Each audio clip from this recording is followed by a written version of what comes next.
Global vision international स्कूलच्या director Vijayalakshmi Manerikar, Swati madam आणि आता इतकं सुंदर सूत्रसंचालन करणारे आपले अनिल सर, सर्व शाळेचे शिक्षक, शिक्षकेतर कर्मचारी आणि सर्वात महत्त्वाचे म्हणजे माझ्या बालमित्रांनो, तुम्ही सगळे इतके गंभीर का झालात? हा, चला टाळ्या वाजवा. Very good. आता आपण कार्यक्रमाला सुरुवात करतोय. तर आता आपण सुरुवात करताना काय शिकणार आहोत आज हे तुम्हाला माहिती आहे का? आपण शिकणार आहोत की कविता म्हणजे काय. बरोबर? तुम्हाला कविता माहिती आहे की नाहीये? शाळेमध्ये शिकलात ना तुम्ही? तुमच्या पुस्तकामध्ये कविता, कथा, लेख असं सगळं असतं की नाही? बरोबर ना? शिकता ना तुम्ही? मला सगळ्यांचा आवाज ऐकायचा आहे. माझा आवाज सगळ्यांना ऐकू येतो की नाही?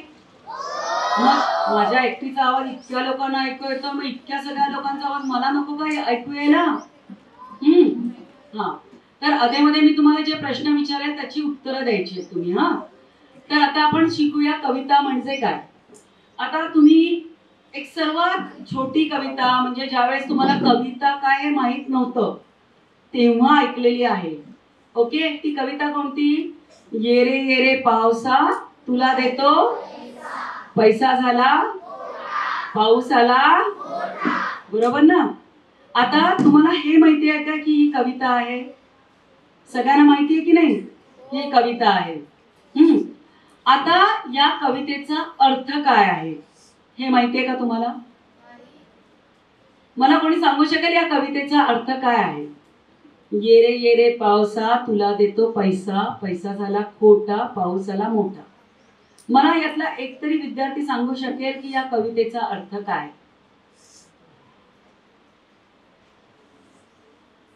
विचार करा. मी सांगते, या कवितेला काहीच अर्थ नाहीये, त्यामुळे तुम्ही तो अर्थ शोधूच शकत नाही. अर्थच नाहीये, अर्थहीन कविता आहे, बडबड गीत आहे. वर्षानुवर्ष कोणीतरी म्हणत आले आणि आपण म्हणत जातो. बरोबर ना? या कवितेला काहीच अर्थ नाही. आता समजा मी तुम्हाला एक दुसरी एक कविता ऐकवली समजा. हा, गोरी गोरी पान फुलासारखी छान, दादा मला एक वहिनी आण. सगळ्यांना माहितीये ना गाणं? माहितीये ना? ही कविता आहे. आता याचा अर्थ मला सांगा, तुम्हाला माहितीये की नाही? या कवितेचा अर्थ तुम्हाला माहिती आहे की नाही? मला कोण सांगेल याचा अर्थ? साधी कविता आहे पण या कवितेला अर्थ आहे. अर्थ असलेली कविता आहे ही गोरी गोरी पान फुलासारखी छान, मस्त सुंदर छान अशी वहिनी दादा मला तू घेऊन ये, असं कोण म्हणतंय? छोटा भाऊ किंवा बहीण. कोणीतरी सांगतंय की मला छान अशी फुलासारखी छान वहिनी आण. बरोबर ना? आता ही अर्थ असलेली कविता आहे. आपल्या सगळ्यांना अर्थ असलेली कविता लिहायची आहे. बरोबर? ज्याला काहीतरी मीनिंग आहे अशी कविता लिहायची आहे. आता आणखी मी एक तुम्हाला कविता सांगते की देवा तुझे किती सुंदर आकाश, सुंदर प्रकाश सूर्य देतो. परत एकदा सांगू का की तुम्ही ऐकलेली आहे ही कविता? देवा तुझे किती सुंदर आकाश, सुंदर प्रकाश देव देतो. आता तुम्ही मला सांगा, या कवितेला अर्थ आहे की नाही? आहे ना? आहे ना? की इतकं सुंदर आकाश आहे आणि त्या आकाशात सूर्य आहे जो आपल्याला प्रकाश देतो आहे. आता ही परत अर्थ असलेली कविता आहे. आज आपण या कार्यशाळेमध्ये आपण स्वतः कविता लिहिणार आहोत आणि त्या कवितेला अर्थ असणारी कविता आपण लिहिणार आहोत सगळेजण. तर सगळेजण तयार आहेत ना कविता लिहायला? हा, तर त्या सगळ्या कवितेच्या आधी कविता म्हणजे काय, अर्थपूर्ण कविता म्हणजे काय, कवितेचे कोणते प्रकार आहे हे आपण थोडंसं पाहूया. सगळ्यांनी अंगाई गीत हा शब्द ऐकलाय का? अंगाई गीत. हा, मला सांगा कोण अंगाई गीत म्हणतं आणि कोणासाठी? बरोबर, आई मुलासाठी लहानग्या मुलासाठी, त्याला झोप येण्यासाठी, त्याला झोपवण्यासाठी अंगाईगीत म्हणतं. आपण जेव्हा बाळ असतो तेव्हा आपण आपल्या आईकडून अंगाईगीत ऐकलेलं आहे. सगळ्यांनी ऐकलंय की नाही? आईचा आवाज गोड असो नाही तर भसाडा असो, पण आई गाते की नाही? गाऊन गाऊन आपल्याला झोपवते. आणि त्या आईचा आवाज कसाही असला तरी आपल्याला खूप छान वाटतं की नाही? आता सगळ्यांचा आवाज काय विजयालक्ष्मी मॅडम सारखा नसतो, पण तरी सुद्धा आपण गातो की नाही? आपण स्वतः पण गातो की नाही? आणि आपला लहान भावंड असेल तर आपण त्याला कसं छान गाणं म्हणून थोपटून थोपटून झोपवतो की नाही? हो की नाही? अंगाई गीत. हा अंगाई गीत हा जो नाव आहे, जो एक कवितेचा प्रकार आहे. सो तुम्ही आता काही लिहून घेऊ नका मुलांनो, तुम्ही शांतपणे ऐका. तुमच्याकडे संपूर्ण तुम्हाला माहिती आहे सगळीकडे उपलब्ध आहे, किंवा मी नंतर तुम्हाला नोट्स पाठवीन सुद्धा. फक्त ऐका, शांतपणे ऐका, लिहिण्यामध्ये जाऊ नका तुम्ही. तुम्हाला काय लिहायचं ते मी नंतर सांगेन, ते मात्र तुम्ही लिहायचंय. आता फक्त ऐका. तर कोणी मला एखादा अंगाई गीत सांगू शकेल का? हात वर करा ज्याला येतंय किंवा आठवतंय. फक्त हात. हा, व्हेरी गुड. लिंबोनीच्या झाडामागे. हा, आणखी? बरोबर, अगदी बरोबर. बरोबर. आणखी एक मी तुम्हाला सांगते. चांदोबा चांदोबा भागलास का, लिंबोनीच्या झाडामागे. येतं ना? हे सुद्धा एक अंगाई गीत आहे.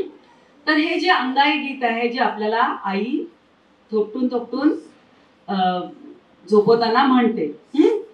आता तुम्ही एक कवितेचा प्रकार लक्षात आला तुम्हाला की हे अंगाई गीत. असे कवितेचे जवळजवळ 40 प्रकार आहेत. आपण सगळे प्रकार काही शिकणार नाही आहोत. तुम्ही आता अगदी सुरुवातीला शिकताय की नाही? तर अंगाई गीत तुम्हाला कळलं. आता जर मी तुम्हाला म्हटलं की जे वारकरी असतात, वारकरी माहितीये तुम्हाला, पंढरपूरला जातात, हा, ते टाळ वाजवतात असं मस्तपैकी आणि काहीतरी गाणं म्हणतात. ओके, त्याला काय म्हटलं जातं? Very good. त्याला काय म्हटलं जातं? अभंग. ओके, अभंग नावाचा प्रकार तुमच्या शाळेमध्ये सुद्धा तुम्हाला आहे, पुस्तकामध्ये. बरोबर. कोणी मला अभंग एखादा सांगू शकेल का?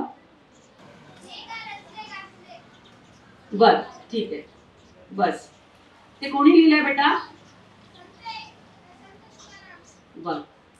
आणखी कोणी सांगू शकतं का? आता मी अगदी तुम्हाला सोपा अभंग सांगते की कांदा मुळा भाजी अवघी मिठाई माझी. हा, आता मला गाता येत नाही, पण फार सुंदर असा अभंग आहे. तर इतका छान, असे कितीतरी अभंग आहे. आता ही कांदा मुळा भाजी अवघी मिठाई माझी, हे कोणी लिहिलंय? Very good. संत सावता माळी. तुम्हाला माहितीये संत सावता माळी कोण होता? सामान्य शेतकरी होता. Very good. तो शेतकरी होता आणि त्यांनी काय लिहिलं? आपला अनुभव त्यांनी मांडला. बरोबर ना? त्यांनी आपल्या अभंगामध्ये काय लिहिलंय? कांदा मुळा भाजी, आणि त्याच्यातच त्याला ती मिठाई दिसतीये. बरोबर ना? मिठाई म्हणजे विठ्ठल. म्हणजे आपलं जे जगणं आहे, आपला जो व्यवहार आहे, आपण जे वागतो, जे करतो, जो आपला अनुभव आहे, तो त्यांनी आपल्या कवितेतून मांडलेला आहे. ही कविता कोणत्या स्वरूपात आहे? तर अभंग स्वरूपातील कविता आहे. बरं, याच्यानंतर तुम्ही ओवी हा शब्द ऐकलाय का? ओवी. ओवी ऐकलाय? बर. या ओव्या कुठे म्हटल्या जातात माहितीये तुम्हाला? Very good. जात्यावर. आता जाता कोणी पाहिलंय का? कसं असतं ते? कसं फिरवतात? दाखवा. कसं फिरवतात? असं फिरवतात. हा, तिने बरोबर दाखवलं. उभं राहा, उभी राहा तू. तिच्याकडे बघा कसं फिरवतात जातं. हा, असं फिरवतात. हा, बरं, ते जातं कशासाठी फिरवतात माहितीये तुम्हाला? Very good. तर त्या काळात असं पिठाच्या चक्क्या नव्हत्या, तर त्या घरी रोज सकाळी आपण जितकं पोळ्या किंवा भाकरी खातो तेवढं पीठ रोजच्या रोज दळल्या जायचं त्या ओव्यावर, जात्यावर. आणि ते जातं फिरवायला खूप कठीण असतं, श्रम पडतात त्याला, हात दुखतात त्याने. मग ते श्रम कमी व्हावं म्हणून ते जातं जे ओढायच्या बायका, त्या गाणं म्हणायच्या. गाणं म्हणण्यातून आनंद मिळतो की नाही? मिळतं की नाही? तर त्या गाणं म्हणत म्हणत त्या पीठ काढायच्या. कोणी मला एखादी ओवी सांगू शकेल का? आठवते एखादी ओवी कोणाला? आजी म्हणत असेल तुमची, पणजी म्हणत असेल. आई तर कठीण आहे, आई म्हणणं कठीण आहे. आठवते कोणाला? बरं ठीक आहे, मी तुम्हाला सांगते बहिणाबाईची. अरे खोप्यामध्ये खोपा सुगरणीचा. आठवत आहे? अरे खोप्यामध्ये खोपा सुगरणीचा चांगला, देखा पिल्लासाठी तिनं झोका झाडाले टांगला. आठवलं? तर ही असते ओवी. हा, आता तुम्ही म्हणाल की खूप प्रकार आहे, जसा पोवाडा प्रकार आहे. पोवाडा ऐकलाय तुम्ही? शाळेच्या कार्यक्रमामध्ये, सांस्कृतिक कार्यक्रमामध्ये नक्की पोवाडा घेत असाल ना तुम्ही? कोणाला एखादा पोवाडा आठवत? कॉर्डलेस देता तिला. हा, पास कर इकडनं.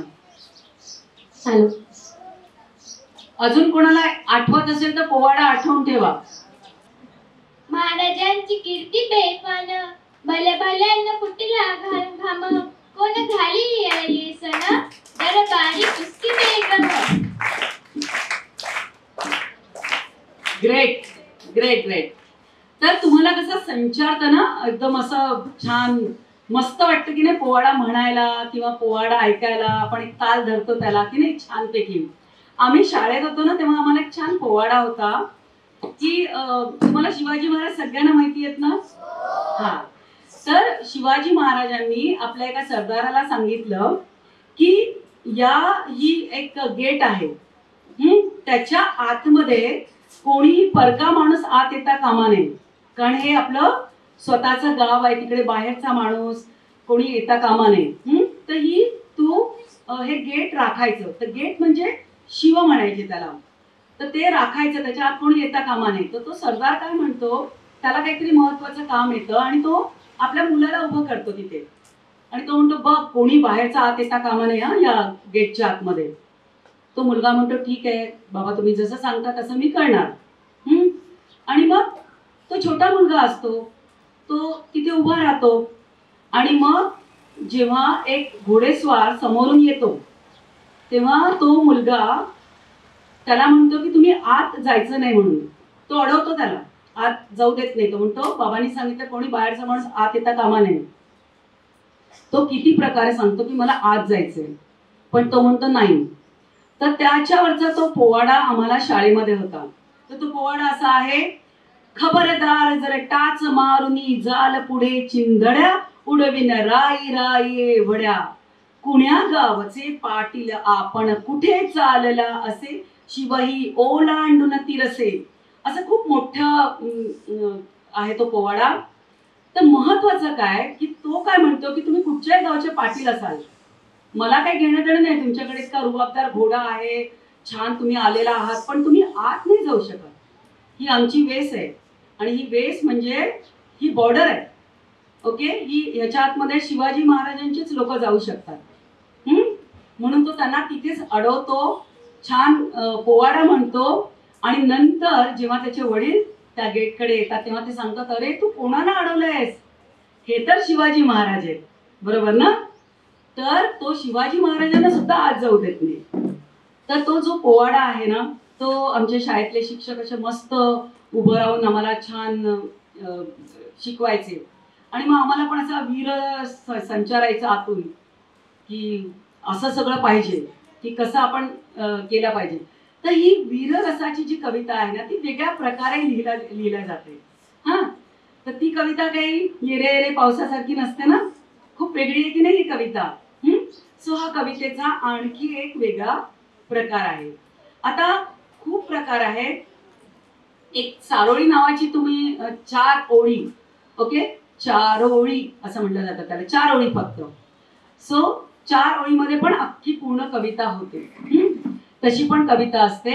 आता एक गझल ऐकलंय तुम्ही? गझल. आता ही जी गझल असते ना ती छान गाता येते.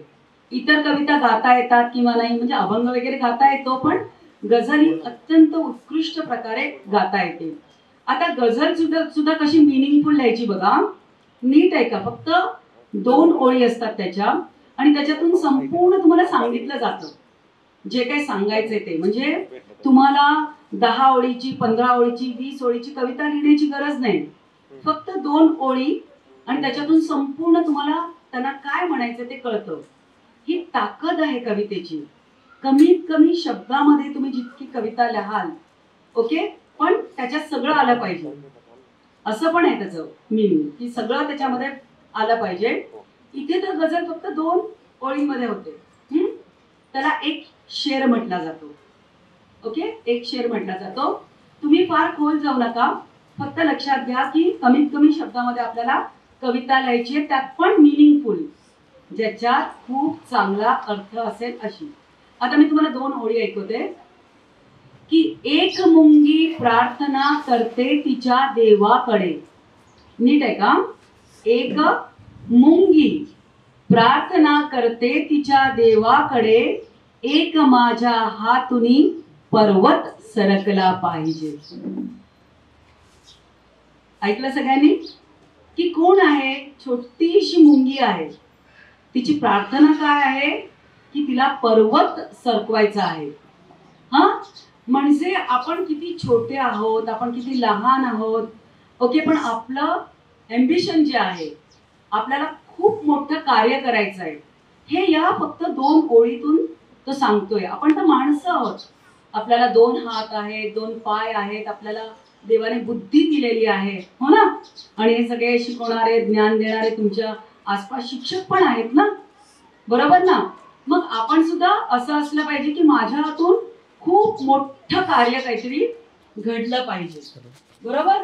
आज मी तुम्हाला छोटंसं काम देणार आहे, अगदी छोटंसं काम, की तुम्हाला फक्त 4 ओळींची कविता लिहायची आहे, बरोबर. 4च ओळींची कविता लिहायची आहे, पण ती कविता कशी असली पाहिजे?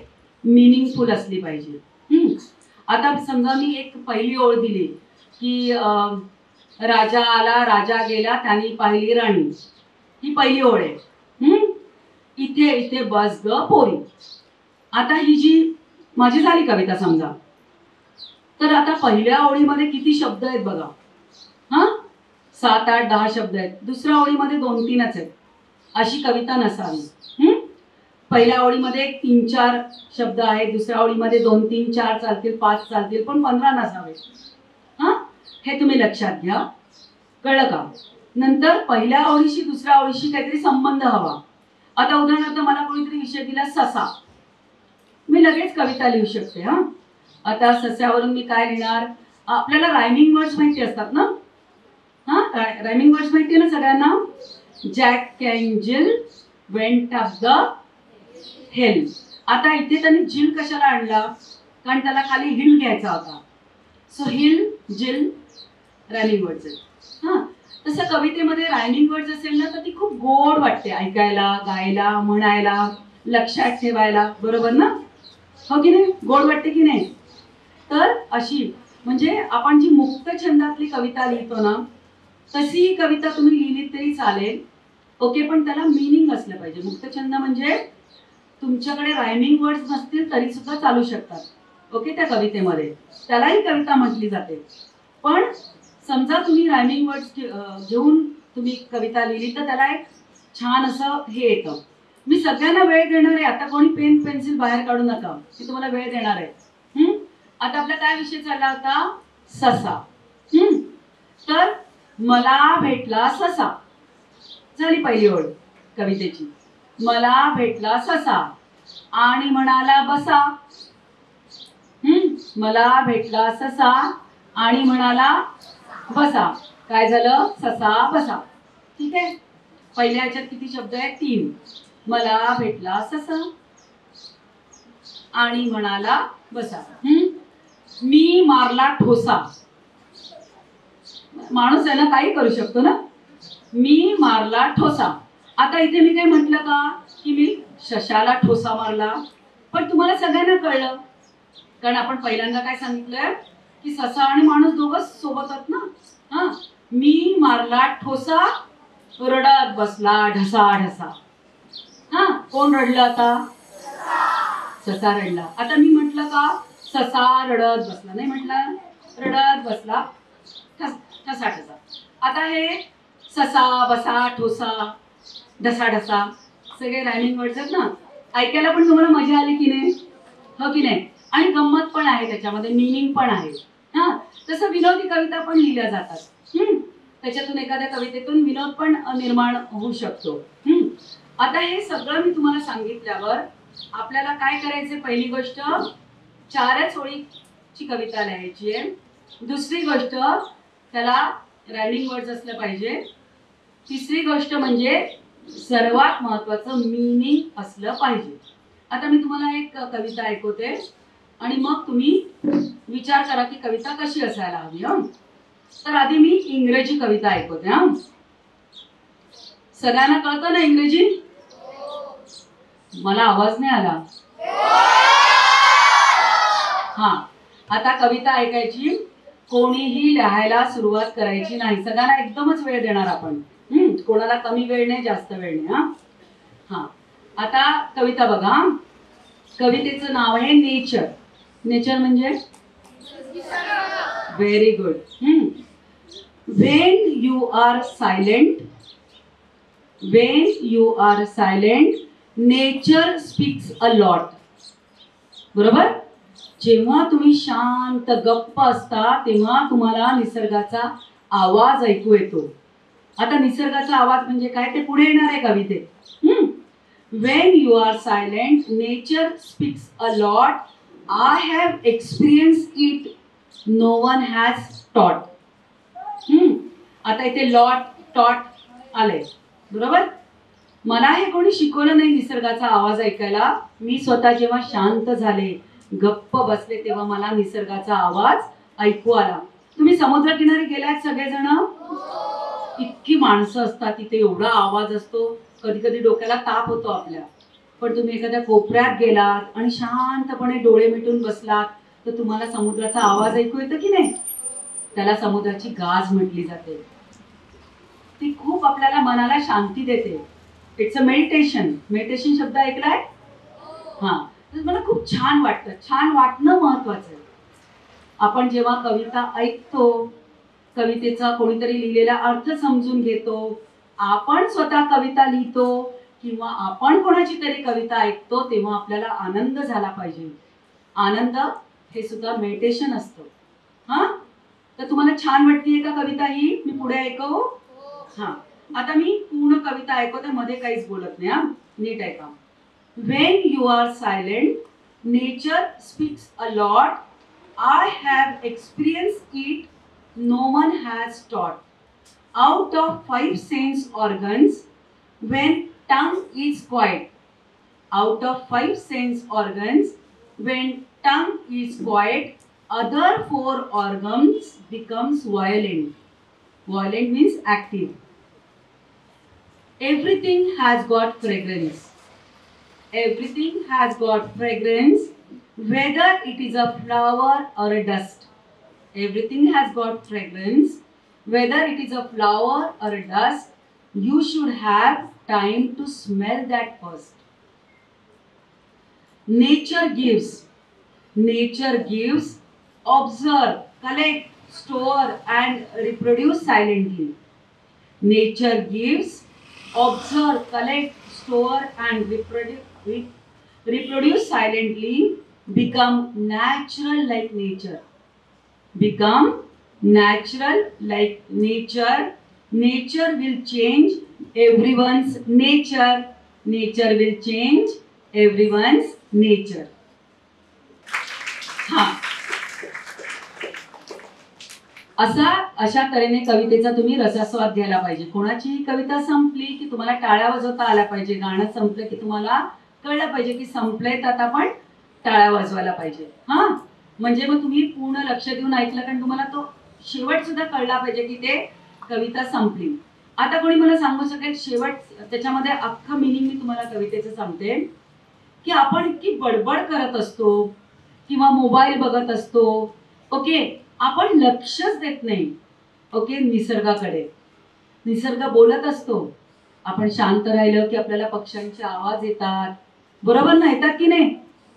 पानं जी हलतात ना त्याचा सुद्धा एक सुंदर आवाज असतो. ऐकलाय का तुम्ही पानांचा आवाज? काय म्हणतात पानांच्या आवाजाला? काय म्हणतात? पानांचा झाडाच्या पानांचा आवाज असतो त्याला काय म्हणतात? सळसळ. मराठी शब्द आहे सळसळ. हा, फार सुंदर शब्द आहे सळसळ. तो ऐकू येतो. आपण जेव्हा शांत असतो आणि एखाद्या झाडाकडे उभं असतो तेव्हा झाडाच्या फुलांचा वास आपल्याला अनुभवता येतो. साधा पाऊस पडल्यावर मातीचा वास आपल्याला अनुभवता येतो, बरोबर ना? पण हे केव्हा घडतं? जेव्हा आपण शांत असतो. आपण जर बडबड करत असू तर आपल्याला सळसळ ऐकू येणार नाही, कुठचे वास ऐकू येणार नाही. ठीक आहे, म्हणून आपल्याला जर निसर्ग अनुभवायचा असेल तर आपल्याला काय करावं लागेल?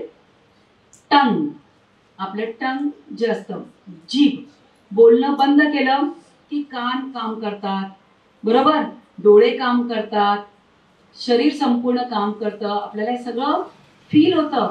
आपल्या त्वचेला सुद्धा आपण झाडाच्या पानाचा गुळगुळीतपणा आपल्याला कळतो. झाडाच्या खोडावरून हात फिरवला तर खरखरीतपणा कळतो, बरोबर ना? तर आपण हे सगळं शांतपणे अनुभवलं तर आपल्याला नेचर काय करतो की नेचर, शेवटचं वाक्य काय की हा जो नेचर असतो तो काय करतो? आपलं नेचर बदलतो. आता नेचर हा एकच शब्द आहे ना? नेचरचे दोन मिनिंग आहेत. नेचर म्हणजे निसर्ग आणि दुसरं नेचर म्हणजे बिहेवियर. व्हेरी गुड, स्वभाव. तर हा शब्द मी दोन ठिकाणी कसा मस्त वापरलाय की नेचर तुमचं नेचर चेंज करतो, बरोबर? तर ही सुद्धा एक कवितेची खूप गंमत आहे की एकच शब्द असतो त्याचे अनेक अर्थ असतात. तर ते तुम्ही मिनिंगफुली वापरले कवितेमध्ये की गंमत येते, है ना? हा, तर ती गंमत जी असते ती तुम्हाला जर का अनुभवायची असेल तर कवितेमध्ये आपल्या असे काही जे शब्द असतात की त्याचे दोन मिनिंग असतात, डबल मिनिंग असतात.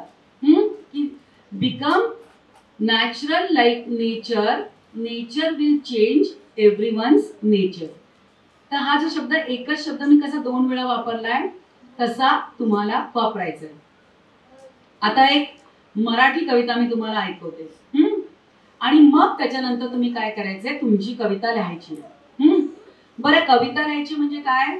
आम्ही लगेच ती कविता इथे तपासणार आहोत. तुमचे सगळे शिक्षक ही कविता तपासणार आहोत आणि ज्या 3 कविता तुमच्या शिक्षकांना आवडतील की तुम्ही छान लिहिल्यात कविता, त्यांना माझ्याकडून मिठू मिठू नावाचं माझं एक कथांचं पुस्तक आहे ते मी भेट देणार आहे इथेच आजच. हा, म्हणजे तुम्हाला भेट मिळाला म्हणजे तुमचं झालं असं नाही. हा, तुम्ही ते आपल्या मित्रमैत्रिणींना पण नंतर वाचायला देणार आहात, बरोबर ना? बरोबर ना की नाही? आम्हाला मिळाला म्हणजे आमचं असं नाही ना? हा, तर ते तुम्ही एकमेकांना नंतर वाचायला पण देणार आहोत. तर 3 जणांची आम्ही निवड करणार आहोत आज इथे. हा, तर त्याच्या आधी मी तुम्हाला एक छान मराठी कविता ऐकवते. म्हणजे माझ्या मी 2 कविता ऐकवल्या तुम्हाला, एक इंग्रजी एक मराठी. आणि छोटे छोटे पण तुम्हाला मी सांगितलं अभंग कसे असतात, गझल कशी असते, तर तुम्ही तुमच्या पद्धतीने व्यक्त व्हायचे. हा, तर एक कविता ऐकवते मराठी आणि मग आपण त्यांना वेळ देऊया थोडासा. हा, मला खूप निसर्गाचं आकर्षण आहे तर एक परत निसर्गावरचीच कविता मला खूप म्हणजे मला माझी आवडती कविता ती मी तुम्हाला आवडते की कवितेचं शीर्षक आहे बघा, कवितेला शीर्षक पण असतं. तर तुमचं जो काही ते लिहिलेलं आहे तुम्ही कवितेला त्याला तुम्ही आकर्षक शीर्षक सुद्धा द्यायचंय, बरोबर? आणि जेव्हा तुम्ही कविता लिहिता तेव्हा त्याच्या खाली तुमचं नाव पण लिहायचंय, बरोबर? आता 5वीतला मुलगा आहे आणि 8वीतला मुलगा आहे, त्याच्या कवितेमध्ये फरक असेल की नाही? कारण त्याच्याकडे कमी शब्द आहेत, त्याला कमी शब्द माहिती आहे. तुम्ही 8वीत गेलात म्हणजे तुम्ही खूप अजून जास्त शिकलेला आहात, बरोबर ना? तुमच्याकडे कदाचित जास्त शब्द तुम्हाला वेगळे वेगळे माहिती आहेत. तर खाली तुमची इयत्ता पण लिहायची आहे. कसं लिहिणार तुम्ही? आधी कवितेचं शीर्षक, ते तुम्ही कविता लिहून झाल्यावर नंतर वर जागा सोडा. कवितेचं शीर्षक हे नंतर द्यायचं असतं. तुमच्या या कवितेतून काय अभिप्रेत होत आहे त्याच्यावर तुम्ही त्याचं शीर्षक द्यायचं. आणि कविता मिनिंगफुल असली पाहिजे. हा, आता एक कविता ऐकवते की पान हलवते झाड कधीही बोलत नाही, पान हलवते झाड कधीही बोलत नाही, मनात त्याच्या काही हलते सांगत नाही. पान हलवते झाड कधीही बोलत नाही, मनात त्याच्या काही हलते सांगत नाही. मूळ जातसे खोल शोधते पाणी आणिक, मूळ जातसे खोल शोधते पाणी आणिक, झुरते वळते इकडे तिकडे थांबत नाही. पाणी शोधण्यासाठी झाडाचा जो रूट असतो, मूळ असतं, ते ज्या दिशेला पाणी असेल तिकडे वळत राहतं. आपल्याला वरून दिसतं का वळणारं मूळ? मूळ जे असतं, खोड काय म्हणतो मूळ म्हणजे, ते आपल्याला दिसत नाही ना. दिसतं का झाडाचं मूळ? पण ते शोधत फिरत असतं. काय शोधत फिरत असतं? की कुठे पाणी मिळतंय. ऊन वादळे येती जाती त्याला कळते. आपण कसं ऊन लागलं तर लगेच शॅडो खाली जातो, छत्री धरतो, बरोबर. पण झाड कुठे जाऊ शकतं का? ते तिथेच उभं राहतं. पाऊस आला ते भिजतं तरी तिथेच उभं राहतं की नाही. तर ऊन वादळे येती जाती त्याला कळते, झाड दिलेली त्याची जागा सोडत नाही. झाड दिलेली त्याची जागा सोडत नाही. मग कविता लिहिताना काय असतं माहितीये का? तुम्ही काही पण वेग नाही घ्यायचं. आता इथे जी कन्सेप्ट आपल्याला माहिती आहे की झाड स्थिर असतं, एकाच जागी उभं असतं. मग ते तुमच्या कवितेत आलं पाहिजे की काय होतंय की पाऊस येतोय, वादळ येतंय, वारा येतोय, आपण पटकन कुठेतरी जातो, शेड शोधतो, पण झाड आपली जागा सोडत नाही. तर खूप शिकावे झाडाकडून तुम्ही आम्ही, खूप शिकावे झाडाकडून तुम्ही आम्ही, देते छाया बाकी काही मागत नाही. बरोबर. जंगलामधल्या झाडांना कोणी पाणी घालतं का? नाही ना. पाऊस फक्त 4 महिने येतो, पण वर्षभर झाड उभं असतं की आज नाही उद्या पाऊस येणार आहे. हे झाड काम काय करतंय ते लिहिले माझ्या कवितेत. देते छाया. छाया म्हणजे काय? सावली. आता मी इथे सावली शब्द नाही वापरलाय. का नाही वापरलाय?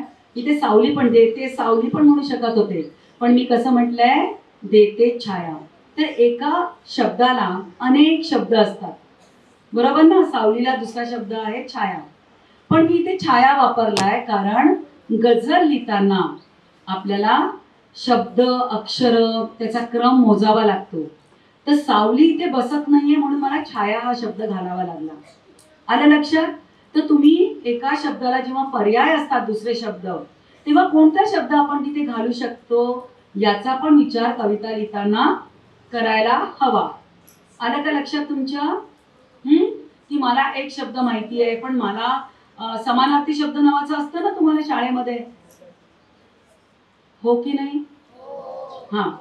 तर तो समानार्थी दुसरा शब्द कोणता आहे तो घालायचा. आता बघा, झाड कधीही दोष मानवा देतच नाही. झाड आपल्याला दोष देतं का कधी? माणसं देतात. काय झाड आहे, रस्त्यामध्ये आहे, मी आता कुठे गाडी पार्क करू, मला याने धक्का दिला सायकल चालवताना, आपण दोष देतो. झाड देतं का? कचरा किती पडतो, आई मला झाडाला लावते, है ना, आपण दोष देतो. पण झाड देतं का आपल्याला दोष? मग हे कवितेत आलं पाहिजे की झाड कधीही दोष मानवा देतच नाही, पाठ फिरूनी जाणे आम्हा शोभत नाही. त्या झाडाकडे आपण नसते पाठ फिरवायची, त्याच्यावर माया करायची, त्याला पाणी घालायचं, खत घालायचं, बरोबर. त्याला आपण एखाद्या लहान मुलासारखं लुक आफ्टर करायचं, बरोबर की नाही?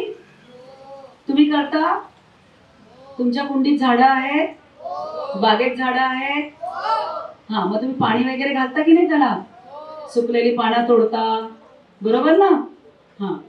आता बघा, ऋतू बदलतो हवे तसे ते मिळतच नाही. म्हणजे आता या क्षणी तुम्हाला वाटत असेल की आपण नाचावं किंवा शाळा सुटावी आणि निघून जावं, असं आपल्याला खूप काही काही वाटतं ना आतून. तसं झाड काय म्हणतो की ऋतू बदलतो, त्याला पाऊस हवा असतो पण तरी ऊन पडलेलं असतं, त्याला थंडी वाजत असते पण तरी हिवाळा आलेला असतो. तर ऋतू बदलतो हवे तसे ते मिळतच नाही, झाड बिचारे तरीही डुलते खंगत नाही. झाड बिचारे तरीही डुलते खंगत नाही. आता खंगत या शब्दाचा अर्थ काय? खंगणे या शब्दाचा अर्थ माहितीये कोणाला? विचार करा नंतर सांगा मला. हा, आणि मग शेवटचं फार महत्वाचं आहे बघा. आपली कविता जी असते ना त्याचा शेवट जो असतो ना तो खूप छान हवा. म्हणजे आपण जर का 4 कडव्यांची कविता लिहिली तर आपलं जे सर्वात चांगलं कडवं असतं ते आपण शेवटी ठेवायचं. हा, लक्षात राहील. आता बघा शेवटचं फार महत्व की तूच मानवा जरा जपावे या झाडाला. काय म्हणतोय कवी की तूच मानवा जरा जपावे या झाडाला, मुक्या जीवाला स्वतःच जपणे झेपत नाही. मुक्या जीवाला स्वतःच जपणे झेपत नाही. आता मी मागे काय सांगितलं तुम्हाला?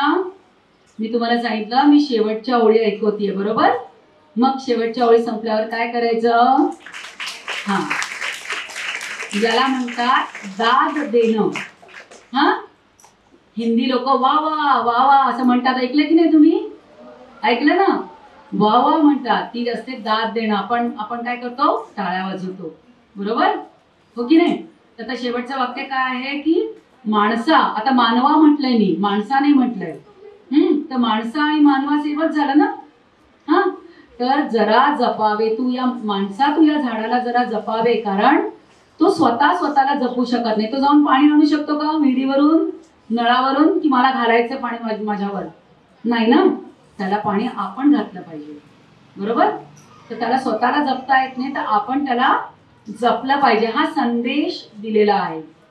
मग अजून एक गोष्ट तुम्हाला सांगते, जर तुम्हाला काही संदेश देता आला त्या कवितेतून तर खूप छान.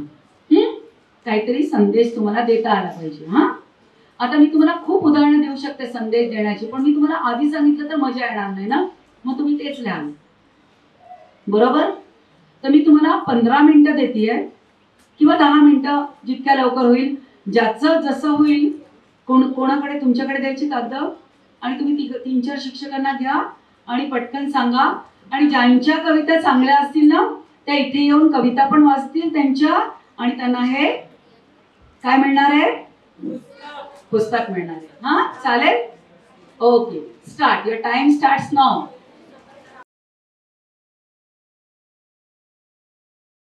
Animals we all adore, and the tiny ants that walk on the floor. But there are some people who kill them for evil. The people who do this are the true devils.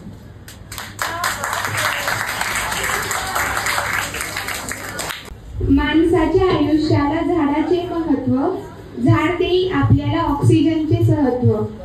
अशी ही माऊली जी देते आपल्याला सावली, करा थोडी तरी काळजी, कारण आहे ती माय माऊली. अशा वृक्षावर करा काहीतरी माया, कारण ते देई आपल्याला आयुष्यभर छाया. Thank you. GVS lab ready go. नमस्कार, माझे नाव काजल गवई. माझ्या कवितेचं नाव आहे माझे झाड. झाड आमचे छान छान, छाया देतो खूपच छान. झाड देतात आम्हास फुलं, आम्ही देतो देवास फुलं. फळ असतात खूपच गोड, आंबा संत्री चिकू बोर. झाडांचे घेऊया काळजी फार, खत पाणी माती छान. झाडांना देऊया जीवनदान, वृक्षारोपण करूया छान. वृक्षारोपण बंद करूया, जननीला आपण सजवूया. धन्यवाद. नमस्कार, माझे नाव अक्षिता हेमंत पाटील. कानेले जॅक्सन धिंगरा वाहिली, चाफेकर बंधू उडविल्यान.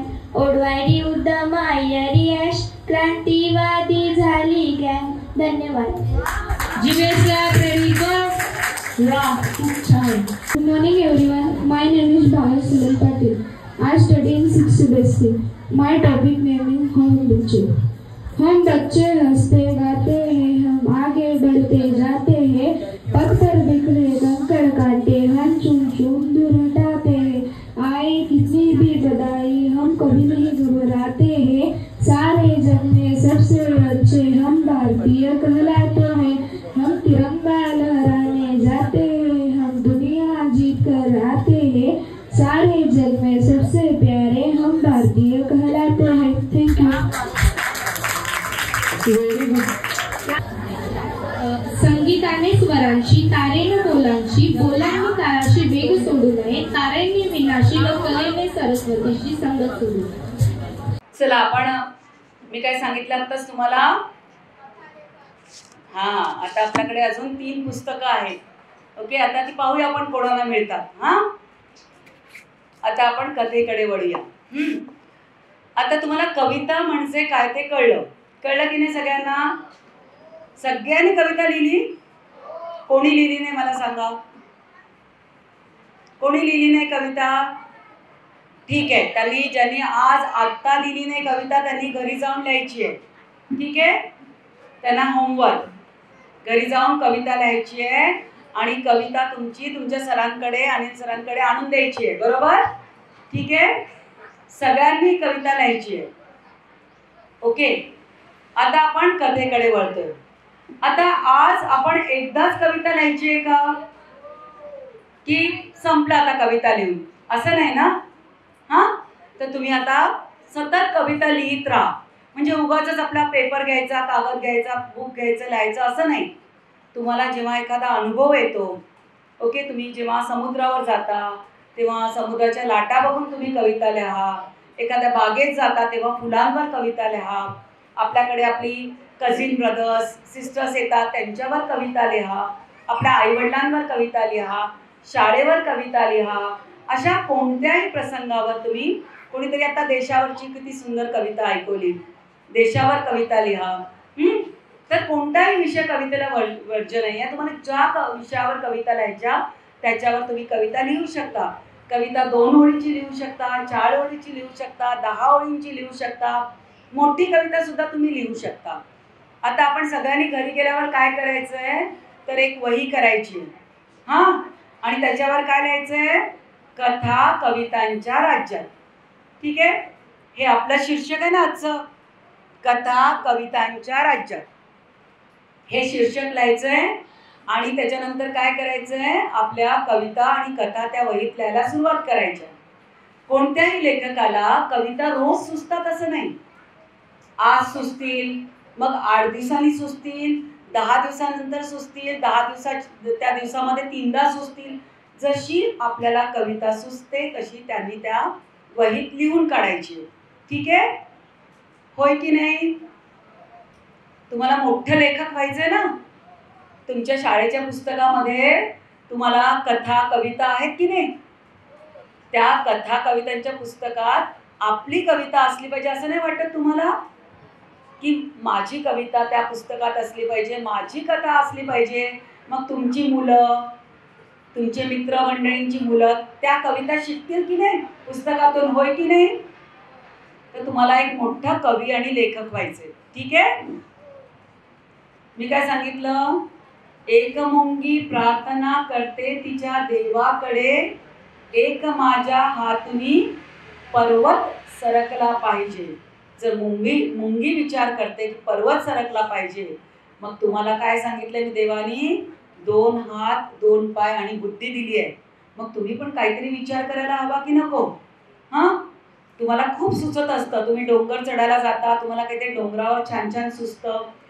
जे तुम्हाला जेव्हा सुचेल तेव्हा येऊन त्या कवितेच्या वहीत लिहून काढायचं. आता आपण कथेकडे वळतोय.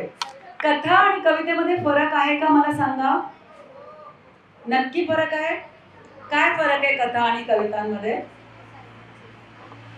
काय फरक आहे कथा आणि कवितांमध्ये? कविता छोटीशी असते ना, है ना? छोटीशी कविता असते, त्याच्यात सगळं मिनिंग तेवढ्याशा छोट्याशा कवितेत येऊन जातं. कथा थोडंसं तुम्हाला मोठ्या 2-3 पानांमध्ये लिहायची असते. बरोबर? आता मी तुम्हाला छान कथा सांगणार आहे. तुम्हाला कथा आवडते? ऐकायला आवडते कथा? तुम्ही आता लहानपणी ऐकलेल्या ज्या कथा आहेत त्या मी तुम्हाला आधी पहिल्यांदा सांगते. तुम्हाला माहिती आहे की एकदा एक कावळा असतो, त्याला तहान लागते. सगळ्यांना माहिती आहे ना कथा? हां, तहान लागते. मग तो काय करतो? तो जाऊन बघतो की तिकडे एक मडकं असतं. बरोबर? मडक्याचं तोंड छोटंसं असतं, त्याचं डोकं काय त्या मडक्यामध्ये जात नाही. बरोबर? मग तो काय करतो? दगड आणतो. मग दगड टाकत टाकत टाकत जातो, पाणी वर वर येतं आणि मग तो मस्त चोचीने पाणी पितो, त्याची तहान भागते. आता ही एक कथा झाली. अशा अनेक कथा तुम्हाला माहिती आहे की चिवताई चिवताई दार उघड, कावळा म्हणतो, बरोबर ना? ऐकल्यात की नाही ते छोट्या कथा, हो की नाही? अशा अनेक कथा तुम्हाला या क्षणी आठवत असतील. आता मी एक तुम्हाला बिरबलाची कथा सांगते. बिरबल आणि बादशाह माहितीये तुम्हाला? बिरबल आणि बादशाह माहितीये ना? तर बिरबल आणि बादशाहची अशी कथा आहे. आता ही जी पहिली कथा मी सांगितली की कावळा दगड टाकतो त्या मातीच्या भांड्यामध्ये, तर इथे तुम्हाला त्याच्यातून तुम्ही तात्पर्य काय काढाल? तुम्ही काय मिनिंग घेतलं त्याच्यातून? काय काय घेतलं की पाणी दिसतंय त्याने आपली बुद्धी वापरली, बरोबर ना? बुद्धी वापरली ती ना पहिल्यांदा, आणि दगड टाकली, बरोबर? ह्याच्यातून तात्पर्य काय की आपल्याला कोणतीही गोष्ट हवी असेल ती 100% मिळतेच, परंतु त्यासाठी काय करावं लागतं? कष्ट करावे लागतात. मग मिळते की नाही? नुसताच तो पाणी बघत बसला असता तर काय उपयोग झाला असता का? नाही. तर कष्ट करावे लागतात. तर कथेमध्ये आपल्याला कशी बुद्धी वापरायची. एकदा काय असतं, बादशाहकडे बिरबल असतो, माहितीये ना तुम्हाला? आणि मग तो बिरबलाची जी बायको असते ना, माहिती ना? माहिती की नाही बायको कोण? बायको, हा. तर ती बादशाहची बायको असते ना, ती बादशाहला काय म्हणते की तुम्ही बिरबलाला कशाला इतकं सरदार बिरदार बनवलंय, तुम्ही त्याला इतकं कशाला महत्व देता, है ना? तुम्ही एवढा मोठा त्याला पगार देता, सुवर्ण मुद्रा देता त्याला दर महिन्याला. पगार मिळतो की नाही आपल्याला? तर तुम्ही त्याला एवढे सुवर्ण मुद्रा दर महिन्याला देता. असं काय मोठं आहे त्या बिरबलामध्ये? तुम्हाला बिरबलाच्या खूप कथा माहिती असतील की नाही? आता ही कथा माहिती आहे की नाही मला माहित नाही तुम्हाला. तर तुम्ही देऊ नका. तर त्याच्यावेळी तुम्ही काय करा, माझ्या भावाला आहे ना ते पद द्या, म्हणजे माझ्या भावाला तिथे ठेवा. मग बादशाह म्हणतो की बादशाह कसा बायकोला नाही म्हणणार, बरोबर ना? नाही कसं म्हणणार ना? मग तो म्हणतो ठीक आहे, तुझं म्हणणं आहे ना की बिरबलाला काढून तुझ्या भावाला तिथे ठेवूया, हरकत नाही, तर तू बस माझ्या बाजूला, आपण एक गंमत करू. तर तो असा बसलेला असतो, त्याचा भाऊ पण असतो, बिरबल असतो, आणखी काही सरदार आजूबाजूला बसलेले असतात.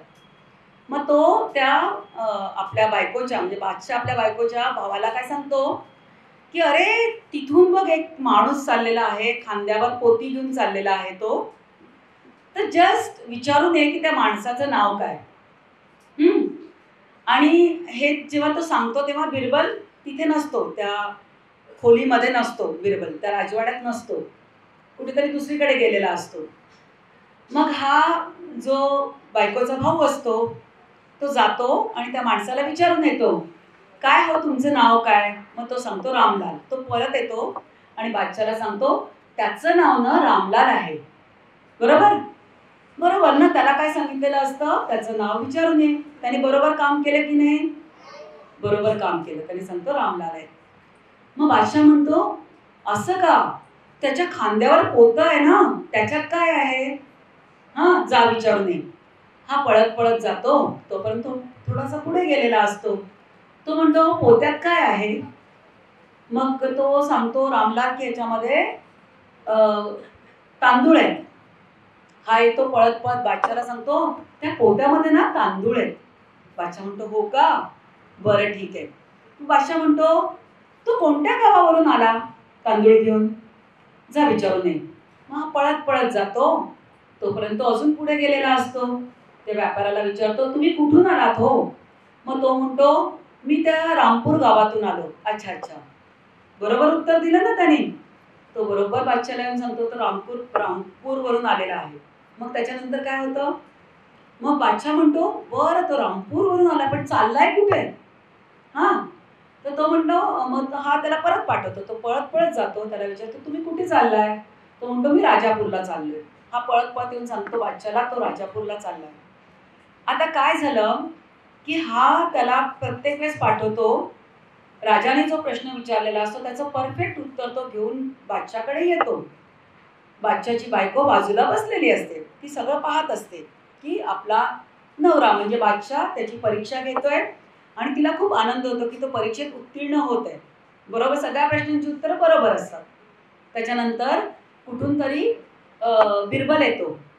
मग तो बिरबल काय म्हणतो, बिरबलाला काय म्हणतो, अरे जरा जाऊन विचारून दे ना, तो एक व्यापारी चाललाय समोरून, राजवाड्याच्या समोरून, त्याचं नाव काय. तो बिरबल जातो. तो खूप पुढे गेलेला असतो. पळत पळत बिरबल जातो, त्याला विचारून येतो. मग बादशाह त्याला पहिला प्रश्न विचारतो, त्याचं नाव काय. रामलाल. मला तू सांग की त्याला विचारून दे जाऊन की तो काय घेऊन चाललाय. तो म्हटलं ना, मी त्याला विचारलं, तो तांदूळ घेऊन चाललाय.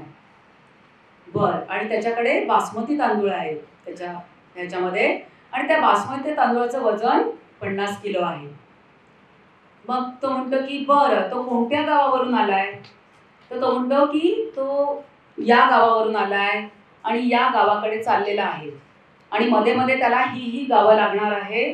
जाण्यासाठी त्याला 3 दिवसाचा काळ लागणार आहे, आणि त्या गावामध्ये तांदूळाच्या बदल्यात त्याला गहू मिळणार आहे. तर मग बादशाह म्हणतो ठीक आहे. आता मला तुम्ही सांगा की जो माणूस आपली बुद्धी वापरतो, बरोबर ना, तो कोण आहे. तो बिरबल आहे की त्या बादशाहच्या बायकोचा भाऊ कोण आहे. बिरबल आहे. म्हणजे एका छोट्याशा कामासाठी एक माणूस किती फेऱ्या करतो, 10 फेऱ्या करतो, आणि हा एका फेरीमध्ये 50 गोष्टी विचारून परतलेला असतो. तर आपण म्हणतो ना, काय कशापेक्षा काय श्रेष्ठ, शक्तीपेक्षा युक्ती श्रेष्ठ. तर हा जो बिरबल असतो त्याला आपण का मानतो, कारण तो हुशार असतो. बरोबर. आणि मग बादशाहची बायको सांगते की बिरबलाला राहू द्या, कारण तो हुशार माणूस आहे आणि माझ्या भावाला तुम्ही ठेवू नका पदावर. बरोबर.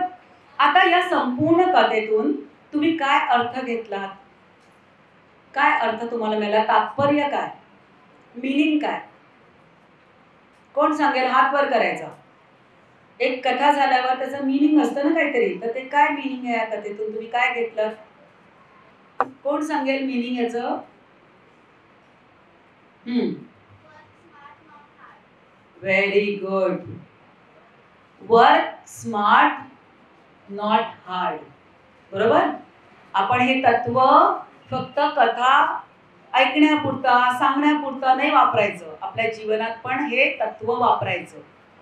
तर या ज्या सगळ्या कथा असतात ना आपल्याला, ओके, या ज्या सगळ्या कथा असतात ना त्या आपल्याला काहीतरी देतात. कधी स्फूर्ती देतात, कधी आनंद देतात, कधी आपल्याला आपल्या मनामध्ये देशभक्ती जागवतात. ह्या कथा आपल्याला काहीतरी शिकवतात. तर त्या कथांमधून आपण काहीतरी तात्पर्य घेतलं पाहिजे आणि ते आपल्या जीवनात वापरलं पाहिजे. अशा तुमच्या ह्याच्यामध्ये आता तुम्ही एक सिनेमा पाहिला का, चक दे इंडिया का त्याचं नाव. त्याच्यामध्ये काय दाखवलेलं आहे, स्पोर्ट्समन दाखवलाय ना. कोणता स्पोर्ट्स खेळतो तो, हॉकी खेळतो. बरोबर ना.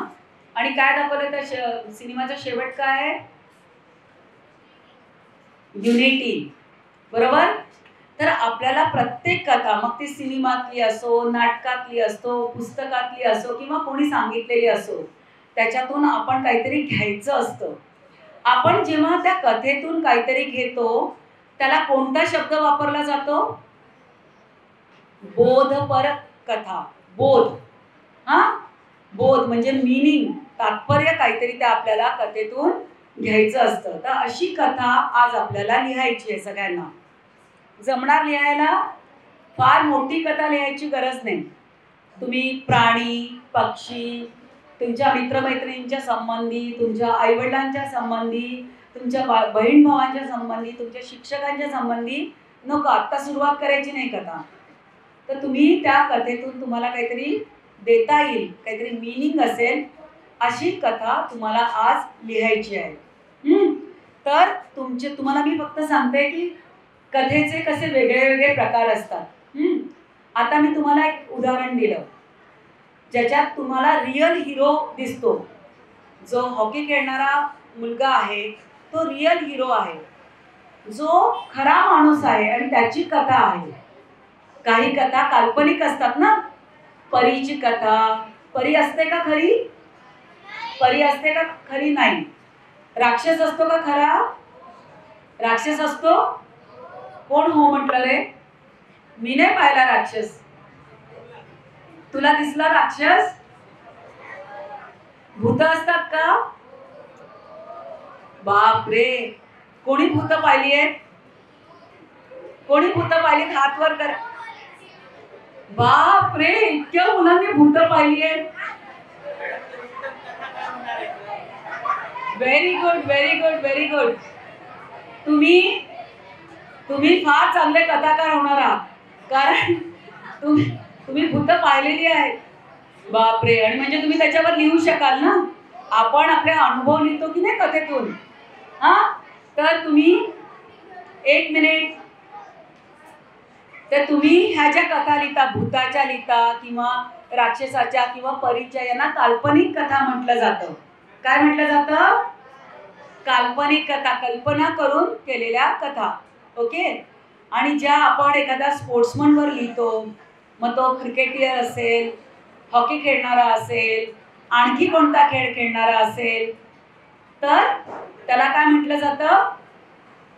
तर त्यांना रिअल हिरोजच्या कथा, म्हणजे एखाद्याचं व्यक्तिचित्रण, तो व्यक्ती कसा आहे हे आपल्याला दाखवलं जातं. अशाही कथा तुमच्या पुस्तकामध्ये आहेत. गांधीजींविषयी आहे, सावरकरांविषयी आहे. अशा अनेक जे आपले रिअल हिरोज आहेत त्यांच्या कथा सुद्धा तुमच्या पुस्तकामध्ये आहेत ना? आहेत ना? तर अशाही कथा असतात तुम्हाला. किंवा काही सामाजिक कथा असतात. सामाजिक कथा म्हणजे काय माहिती आहे? सामाजिक कथा म्हणजे काय? कोण सांगेल मला सामाजिक कथा म्हणजे काय? आपण समाजाचं काहीतरी देणं लागतो. म्हणजे आता तुम्हाला सगळ्या तुमच्या मुलांना कळेल असं उदाहरण देते की समजा तुमच्यातला एक मित्र आहे जो तुमच्या बाजूला बसतो वर्गामध्ये. तो ॲब्सेंट आहे, आला नाही शाळेमध्ये, 2 दिवस आजारी आहे म्हणून. आणि मग तिसऱ्या दिवशी तुम्ही त्याला तुमची वही देता, शाळेत काय शिकवलं याची देता की नाही? म्हणजे तुम्ही त्याला मदत करता. हा, आपण जेव्हा दुसऱ्यांना काहीतरी मदत करतो तर ती तशा मदतीच्या स्वरूपातल्या ज्या कथा असतात त्याला सामाजिक कथा म्हणतात. आजच्या काळामध्ये अवयवदान हा शब्द ऐकलाय तुम्ही? अवयवदान. अवयवदान काय असतं?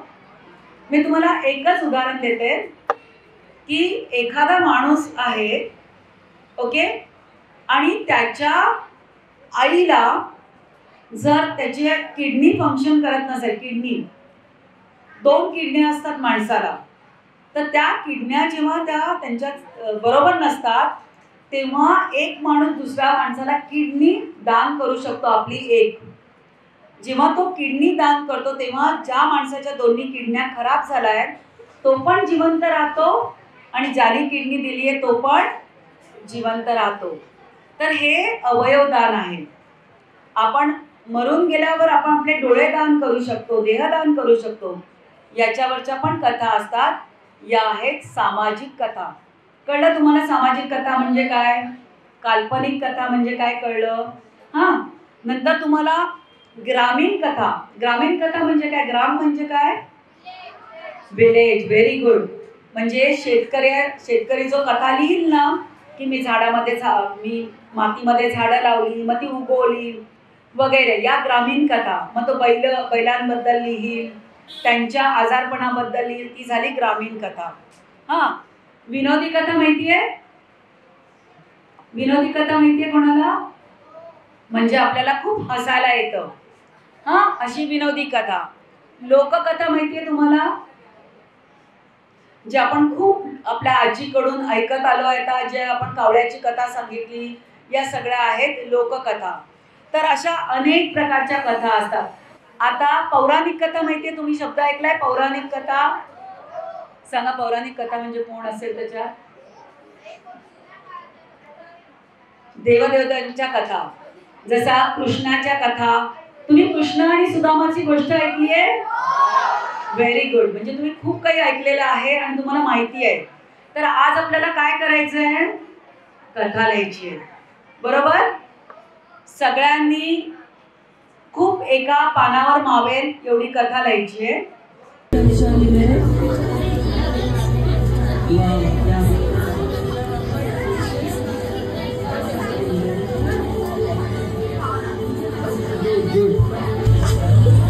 English? What is the name of the story? Keep writing.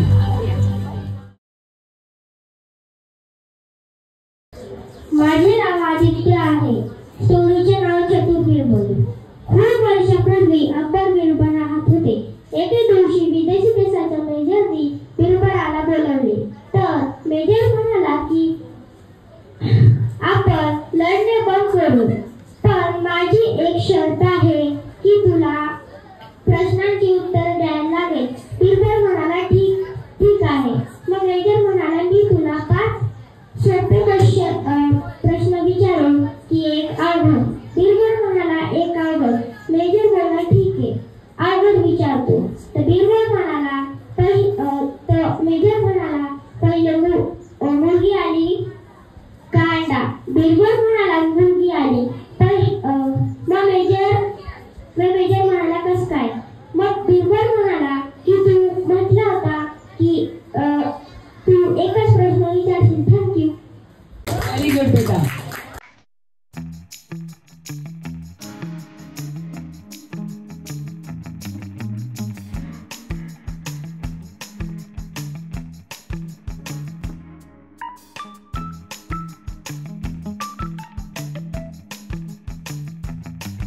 आता मला जाणीव आहे की सगळ्यांना आपण काही बक्षीस देऊ शकत नाही. बरोबर?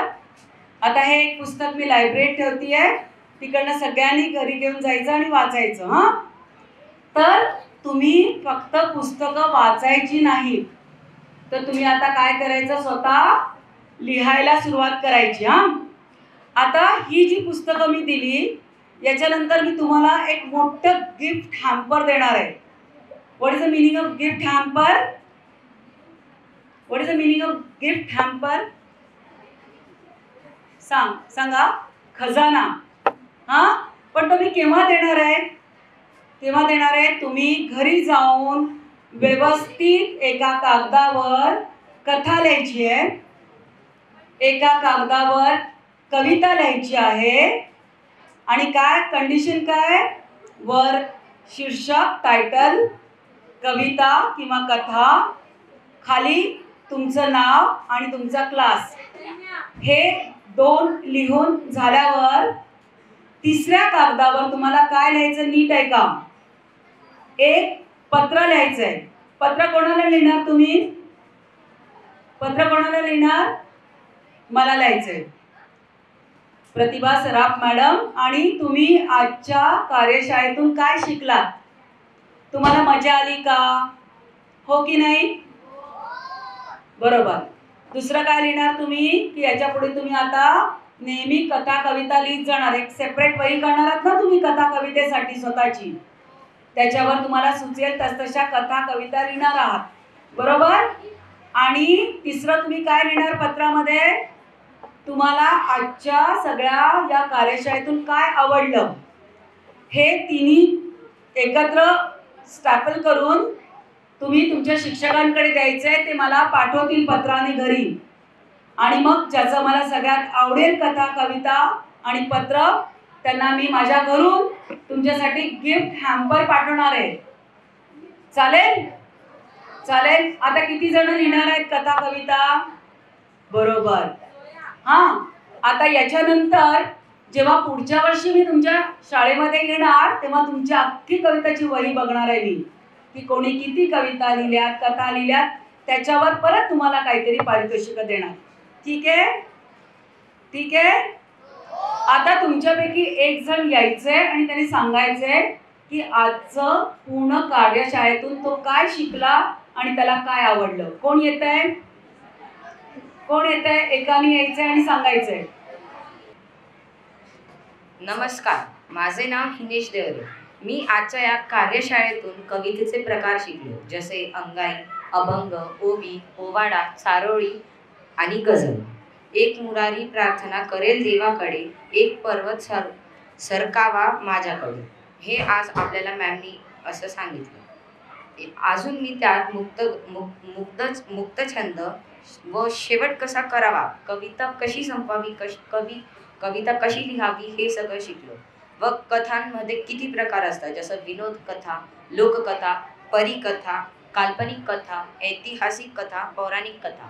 तसेच मी असे सर्व प्रकारचे कथा व कविता यांचे सर्व प्रकार मी याच्यातून शिकले. यासाठी मी मॅमचे धन्यवाद व आभार मानतो आणि मी माझे शब्द इथे संपवतो. धन्यवाद.